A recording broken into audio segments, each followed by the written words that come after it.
Welcome. In front of me I have the super brand new iPad mini. So this is the 2021. And today I'll go over unboxing along with an overview of this device. Obviously you can see at the back this is the 64GB version, 6th generation Wi-Fi and cellular, so both of those. And yeah, let's just get straight to it. Now one thing that I'll point out, I really like Apple doing this. This is also ironically their latest innovation that they have done in basically all their devices, and it's in terms of opening a package, which kind of makes the entire Apple device lineup questionable in my opinion. But anyway, I just pop it open. So nothing really holding the box in here, so, or is it? Oh, there we go. So nothing at the top of the box. Then in here get obviously the tablet right away. I'm gonna set it to the side for now. Get some booklet. Honestly, no one cares about this, and no one reads the instructions. We all know how to use our devices. Then, no way, no way, we actually get a charger, and it's a Type-C. Whoa, that is that actually made by Apple? It looks like it. No way. Okay, so we get a charger. Now let's see how good it is. So if I can actually, writing is always so obnoxious in terms of colors. As you can see, we have gray on gray basically, just a darker gray text, which makes it almost literally impossible. Oh wait, there it is, impossible to see, but they did make it kind of easy for you to see it. There we go. Can the camera even catch this? Let's see if I can get the... It's basically a 20 watt, but for goodness sake, I cannot get the camera to actually show you the super crappy designed text right here because it's gray on gray. So anyway, just drop that. And here we get a Type-C to... Whoa, another thing. Type-C. No, wow, that is something. So we get Type-C charging on this device. Something that iPhones here didn't get for some reason. So that is actually coming out to be a surprising little discovery here. I am going into this blind, as you can probably see. So yeah, let's get this out of the little packaging. Let's turn it on. And is that a fingerprint sensor at the top? This might be a fingerprint sensor, which again would blow me away. So anyway, while this is turning on, I'm going to quickly go into the specs of it, the display at the beginning. Hello. Now I do have to say I really like this kind of introduction. It looks really nice, neat, a little bit refreshed, and just a little bit better in my opinion. So yeah. And obviously you can get to, right off the bat, you see the display, and it is a quite nice display.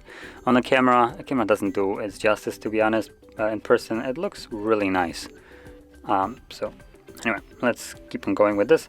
So it's a liquid retina IPS LCD display. Now it looks way better than actually on paper it says, because technically it's just an IPS display. But it is, in my opinion, nice. It has a peak brightness of 500 nits. I'm gonna quickly connect to Wi-Fi.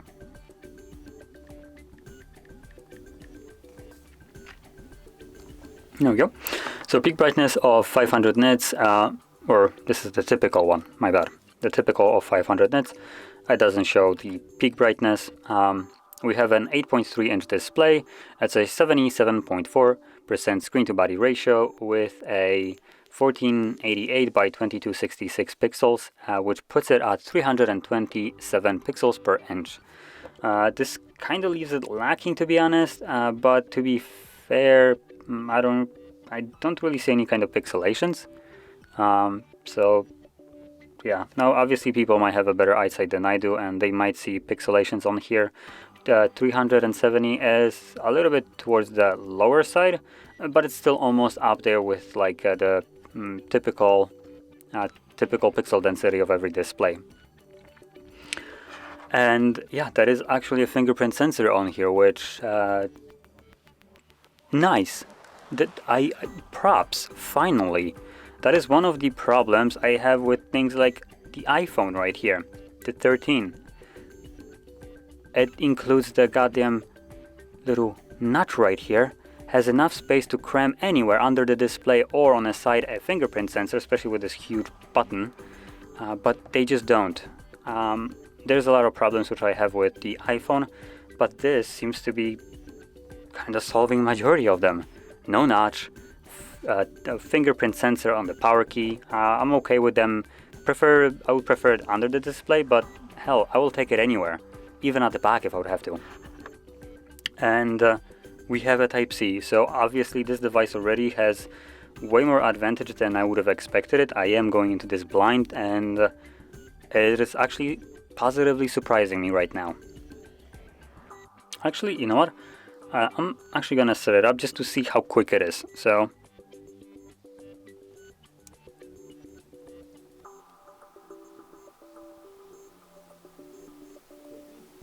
hello?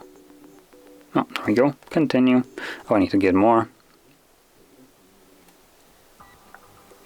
And there we go.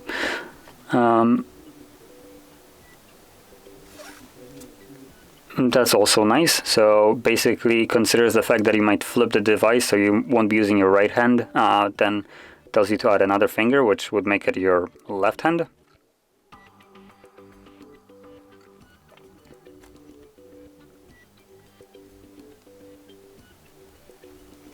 Continue.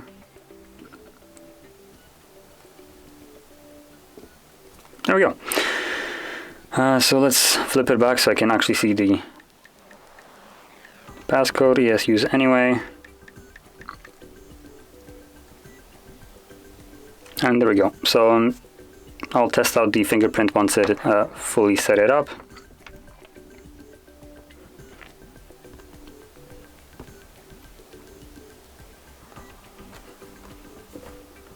Okay, so well, I touched upon the display, which is better than it says on paper, at least in terms of the quality to me. It has a nice color to it. It looks fairly nice. On paper, it's just an LCD display, to be honest. It looks better than it should be, basically. That's kind of what I'm getting at. So we can now touch upon different things like the cameras. So in here we have just a single camera at the back and a single camera at the front, which if I flip it, you can see it right here. So this is a 12 megapixel at the back and also 12 megapixel at the front. Now both of them, or not both of them, the selfie one is an ultra wide, while the back one is a wide sensor, which is a little bit of a weird thing to have. So let me just quickly check it out. Where's the camera? FaceTime? No, not what I'm looking for. Oh, there we go, camera. So just to put that out there, the 12 megapixel wide is probably going to be similar to what iPhone, the typical iPhones right there, 13 have, because they also have 12 megapixel. They just have wide and ultra wide at the back.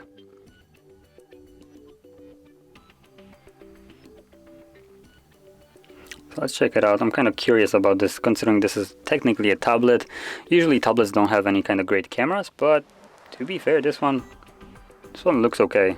It keeps the detail. It is a little bit darker than the actual environment is here, so that's one thing. If I max it out.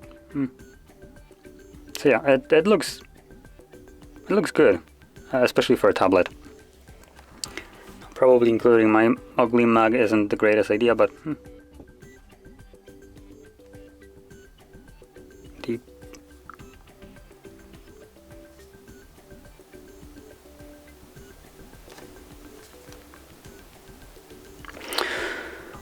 So there is my ugly mug, and again, it comes out okay. I don't have any kind of problems with this. It's a little bit grainy, but obviously it has the disadvantage of taking a photo of me where I'm kind of in the shadow, and majority of the light is, well, around here. So just keep that in mind. But anyway, let's move on to the internals of it. So this again is kind of where it follows just the iPhone releases. So it has the A15 chipset. Right here we have a couple different versions of storage, and couple, I mean literally couple. We have the 64 and 256. It's a little bit of a weird jump from 64 to 256. There's like missing 128 gigabyte variant. And obviously because it's Apple, you don't have expandable storage right here. So if you need more than 64, you better get 256 and pay more for it, even though the prices are inflated for the storage. Because if you don't, you have literally no way of getting more storage. At least not in an easy way. You could always use a dongle, plug it in using Type-C and kind of copy over things. But that is not really a convenient way. A convenient one would be by having an actual expandable storage in the device. So that's something that honestly probably everybody who used Apple before already came to expect, because it hasn't changed since the beginning of iPhones or Apple itself. And apart from the storage, we do have 4 gigabytes built-in RAM, and that's the only option you have. It is on a little bit of a lower side, to be fair, but Apple does manage their RAM usage fairly well, so it should be good enough for basically every kind of task. And moving on, we can now touch upon just the specs. We do have a built-in battery right here, and that is where is it? Actually, I can't find the battery. I have no actual idea what the battery size here is, to be fair. Now obviously the charger is at 20 watts, so that's a easy one, but I can't really see how much, like how big is the battery, so that's a little bit of a shame, because I can't really get an idea how long this device will last in this case. Oh well, that's a little bit of a shame, but anyway, I guess I'm gonna just finish it up here. The device actually did surprise me fairly well with everything that it packs in. It's basically everything that I want the iPhone to have, which is a fingerprint sensor, Type-C port, and well, expandable storage would be nice, but hell, we can't have all. Now obviously there's one more thing that this device can do, which I didn't touch upon, which is the Apple Pencil support, but the pencil does not come included with it, so you need to fork out another $100 for it. So if that is something that you want to use this device for, yeah, $100 more. And additionally, the display right here isn't anything like high refresh rate, just a typical 60 hertz. So again, for some kind of like high frame rate content, this device will not deliver anything above 60. So that's a little bit of a downside. But still, the device itself is really nice. It is honestly a really nice size too. It is mini, and to be fair, that's kind of as big as I would want my tablet to be. It has everything in a fairly reachable position. You can kind of just hold it, have basically access to everything easily, and it still comes with all the tablet kind of features that you are used to, along with the pen support, which is really nice. So yeah, finishing this off, this device is actually good. I can't believe I'm actually saying this, because I tend to not like what Apple does with any of their devices, but hell, this is good. So yeah, if you're looking for some kind of tablet, small or big, I can probably recommend this. So yeah. Anyway, this being said, if you found this video helpful, don't forget to hit like, subscribe, and thanks for watching.